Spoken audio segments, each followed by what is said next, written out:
KuzeyDoğa Derneği olarak 2006 yılından beri düzenli olarak devam ettiğimiz şeyde Sarıkamış ormanlarını kameralarla takip ediyoruz. Teknoloji geliştikçe kameralarımızın teknolojisi de gelişiyor ve artık video ve foto kapanlara döndük. Eskiden ilk kullandığımız makine aslında filmli makinalardı. Yaban hayatı yerleştirdiğimiz makinaları tab ettirip çıkan fotoğrafları kontrol ediyorduk. Artık teknoloji ilerlemesiyle birlikte video kapanlar ve foto kapanlar kullanıyoruz.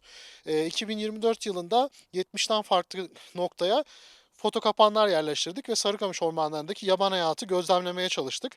Çok ilginç görüntüler var.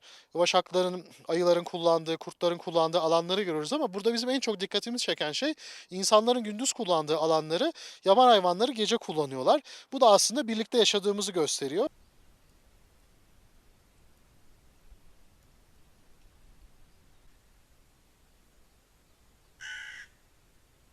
Şimdiye kadar Sarıkamış'ta yaptığımız çalışmayla 500 binden fazla fotoğraf elde ettik ve bu çalışmayla birlikte de aslında Sarıkamış'ın yaban hayatı ne kadar değerli olduğu, ne kadar korunmaya muhtaç olduğunu gösterdik. Sarıçam ormanları ve Sarıkamış'ta yaşayan hayvanları korumak bizim en büyük önceliğimiz şu anda.